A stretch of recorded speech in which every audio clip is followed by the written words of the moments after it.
Fala, meus amigos, aqui é o professor Rafael Salles. Eu queria conversar com vocês hoje a respeito do Instituto da Desconsideração da Personalidade Jurídica da Empresa e sua aplicação no âmbito do processo do trabalho.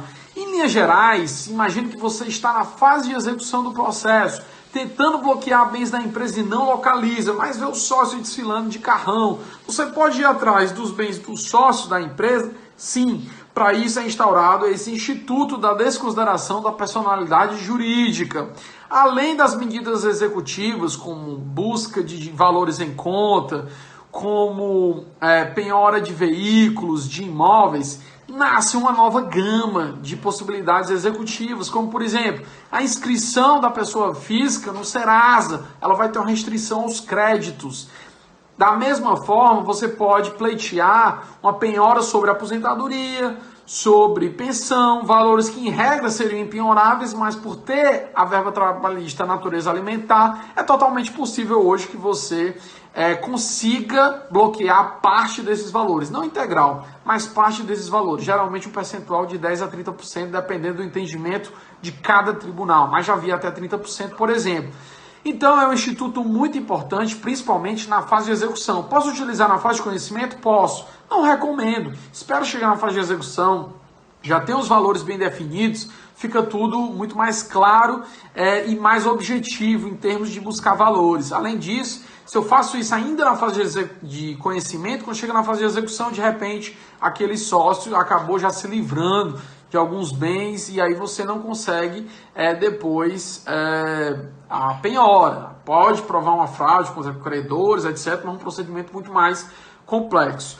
E para manejar esse instituto, você precisa ficar atento aos regramentos. Tem previsão no artigo 28 do Código de Defesa do Consumidor, que sempre foi utilizado por analogia, depois foi reforçado em 2002 através do artigo 50 do então novel Código Civil e que recentemente, em setembro de 2019, teve alteração através da Lei de Liberdade Econômica.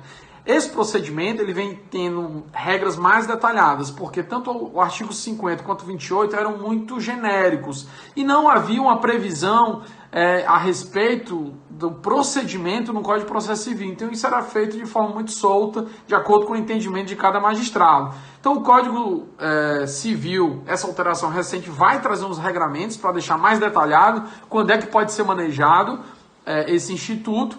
E o CPC desde 2015 traz regramento específico, lá nos artigos 133 a 137, ele vai estabelecer o procedimento que deve ser instaurado, como é a forma que isso vai se dar. A CLT, no artigo 855-A, a partir da reforma trabalhista, ou seja, desde novembro de 2017, também tem um regramento próprio. Mas no regramento próprio da CLT, ela vai fazer remissão ao CPC, aos artigos 133 a 137, portanto, aplique-se às regras gerais do CPC com relação ao procedimento.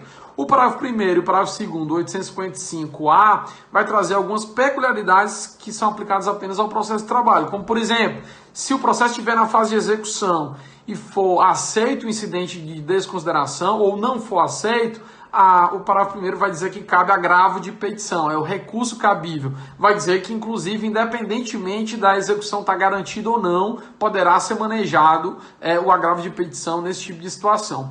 Então, eram essas as dicas gerais a respeito desse incidente que é muito importante para o processo do trabalho, principalmente para garantir a execução dos processos, beleza? Fico aqui aguardando, comente, se gostou desse vídeo, comenta aqui pra gente, porque é muito importante o seu feedback.